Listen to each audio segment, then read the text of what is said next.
कि मगर वही जो उसने बज़ात खुद कोशिश की है।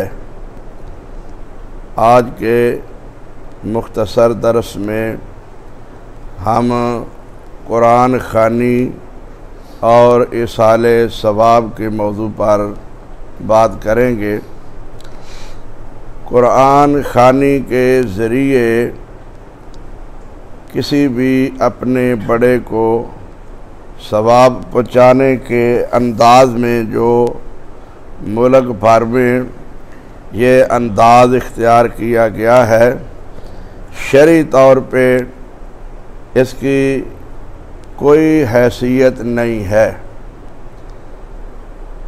कुरान की जो आयत तलावत की गई है उसमें यह है कि इंसान को उन्हीं बातों का फ़ायदा होता है जो इंसान बज़ाते खुद आप अमल करके जाता है।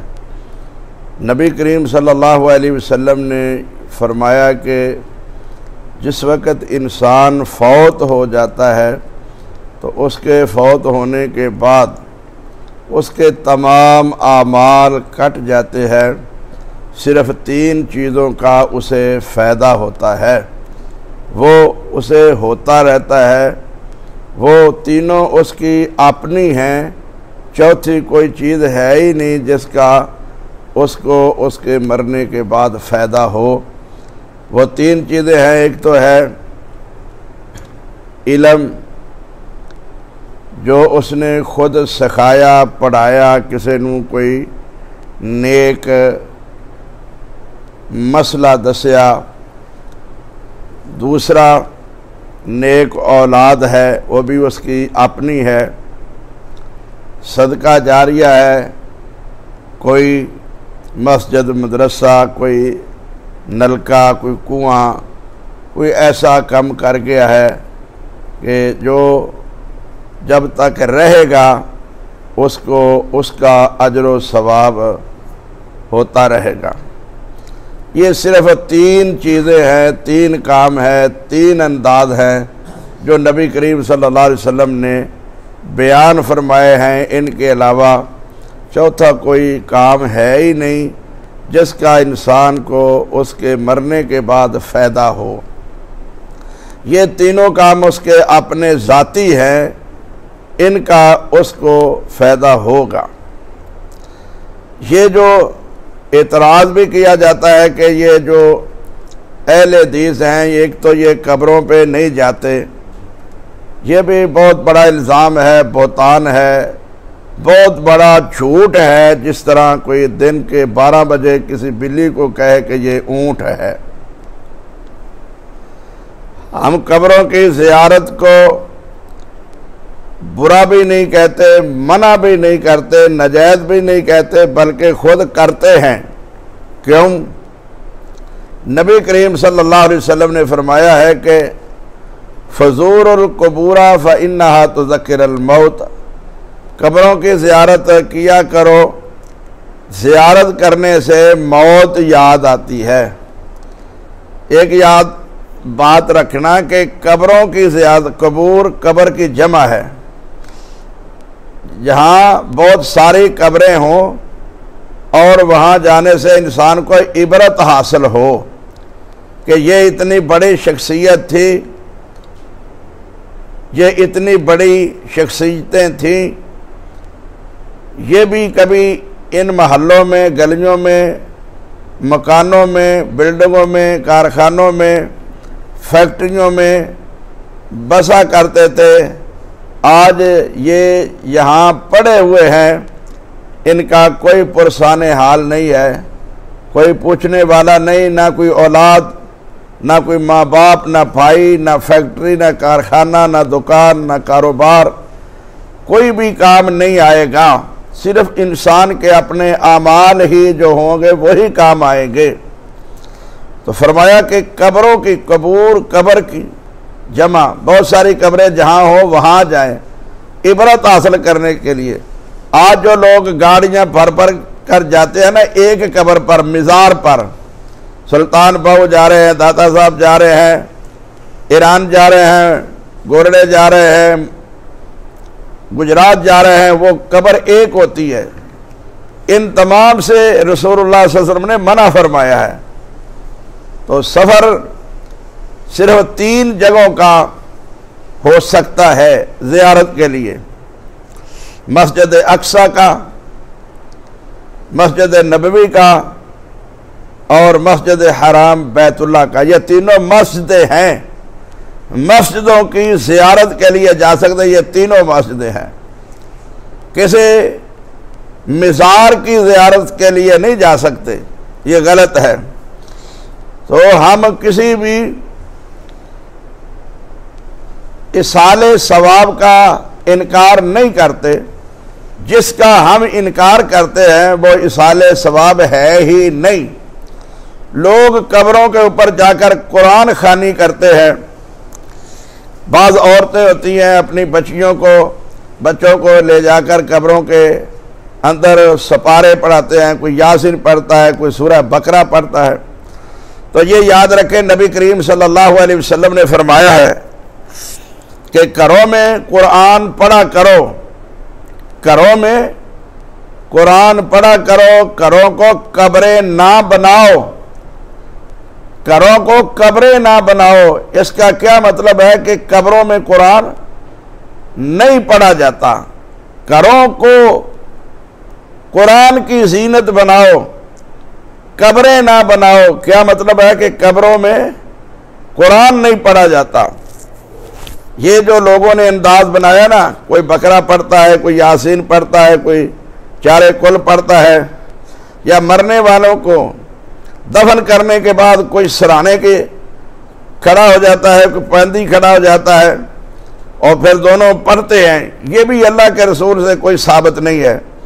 इन लोगों ने बजाते खुद ये अंदाज इख्तियार किए हुए हैं।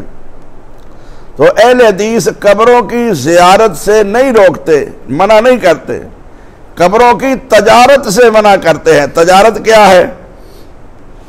नबी करीम सल्लल्लाहु अलैहि वसल्लम ने फरमाया कि कब्र को पक्की ना बनाओ, कब्र को लिपो नहीं, कब्र के ऊपर मजावर नहीं बैठाओ, कब्र के ऊपर दिया नहीं जलाओ।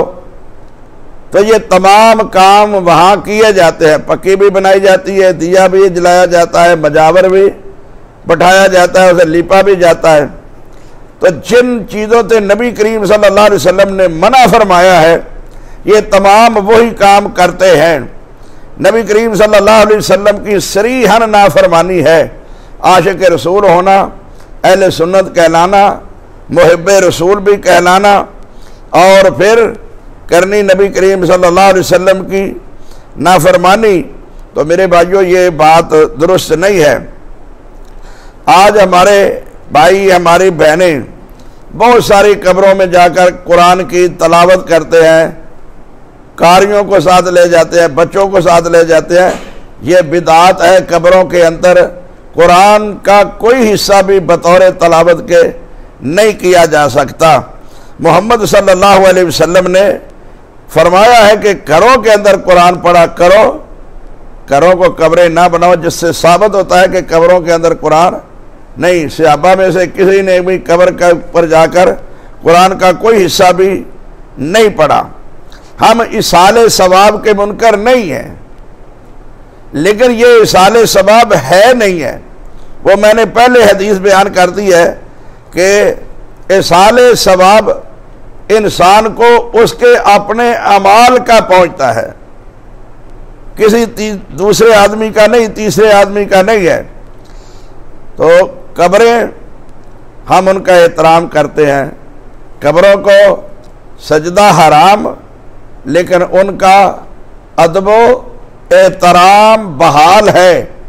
हम ये कहते हैं कि कब्र के साथ टेक भी ना लगाओ, कब्र के ऊपर भी ना चढ़ो, ये मैयत की तौहीन है, कब्र की बेहुरमती है। ये जो इल्ज़ाम है ना, ये कब्रें गिरा देते हैं, ढा देते हैं, भाई वो नबी करीम सल्लल्लाहु अलैहि वसल्लम का ये फरमान है कि बहुत बुलंद ऊंची ना बनाओ। आम जो कब्रें हैं ना, उनके बराबर होनी चाहिए। ये बड़े बड़े मज़ार, बड़े बड़े कुप्पे, लाखों रुपए मज़ारों के ऊपर लगाए जाते हैं, हम इनको कहते हैं कि ये गलत है। अली अल मुर्तज़ा रज़ी अल्लाह ताला अन्हु को नबी करीम सल्लल्लाहु अलैहि वसल्लम ने भेजा था, हुक्म किया था, जाओ जो बुलंद कब्रें हैं उनको दूसरियों के बराबर बना दो, ये बुलंद नहीं होनी चाहिए, उनको गिरा दो। तो हम कब्रों की तौहीन नहीं करते, कब्रों का एहतराम करते हैं, सजदा हराम समझते हैं। हाँ, जो बुलंद है उनको गिरा भी दे तो उसमें भी कब्र की ना तौहीन है ना कब्र वाले की तौहीन है। यह बात समझना अकीदे का मसला है। इब्राहीम अलैहिस्सलाम ने बुत तोड़े थे, वो बुत किन के थे? मोहम्मद रसूलुल्लाह सल्लल्लाहु अलैहि वसल्लम जब मक्का में दाखिल हुए, मक्का फतह किया, तो मोहम्मद रसूलुल्लाह लाठी मार मार कर बुतों को गिरा रहे, बुतों को तोड़ा, बैतुल्लाह को साफ किया। तो ये बुत किसके थे? माई मरियम के थे, ईसा अलैहिस्सलाम के थे, अंबिया के बुत थे। तो उनको सोटी लाठी मार मार कर गिराया। क्या अंबिया की तौहीन की है? भाई वो अल्लाह के मुकाबले में पूजे जा रहे हैं, उन बुतों को गिराया है, बुतों को तोड़ा है। अंबिया की तौहीन इसमें नहीं है, हालांकि बुत वो नबियों के हैं। तो वो बुत पूजे जा रहे हैं अल्लाह के मुकाबला में बैतुल्लाह में रखकर, तो नबी करीम ने उनको गिराया है कि नहीं? तो क्या आप कहेंगे कि ये उनकी तौहीन है? नबियों की तौहीन नहीं, अल्लाह की वहां पूजा हो रही थी, तो उस पूजा से नबी करीम सल्लल्लाहु अलैहि वसल्लम ने रोकने के लिए उनको गिरा दिया है। तो भाइयों, कब्रों का हम एहतराम करते हैं। हम ये कहते हैं कि कब्रों पे जाओ, वहां जाकर कब्रों वालों के लिए दुआ करो। ये जो कहते हैं ना फातिहा हम पढ़ते हैं, ये याद रखें, कब्रों पर जाकर फातिहा पढ़ते हैं, बकरा पढ़ते हैं, यासीन पढ़ते हैं, कब्रों में फातिहा पढ़ने के लिए जाते हैं, ये कोई मसला नहीं। कुरान का कोई हिस्सा भी मुर्दों के लिए नहीं है, ना वहां जाकर पढ़ा जा सकता है। वो जो दुआ है ना, अस्सलामु अलैकुम या अहलल कबूर, इस तरह और भी कई एक दुआएं हैं, वो दुआ सिर्फ पढ़ी जा सकती है। और ये भी कुछ लोग फर्क करते हैं कि जी नबी की कब्र पर जाकर अस्सलामु अलैका या रसूलुल्लाह कह सकते हैं। ये भी लोगों का अपना मसला है, किसी का भी हो। नबी की कब्र पर जाए, अबू बकर की कब्र पर जाए, उमर की कब्र पर जाए, आम कब्रों में जाए, वही दुआ पढ़ेंगे जो नबी करीम सल्लल्लाहु अलैहि वसल्लम ने बताई है और जो हर कब्र पे पढ़ी जा सकती है।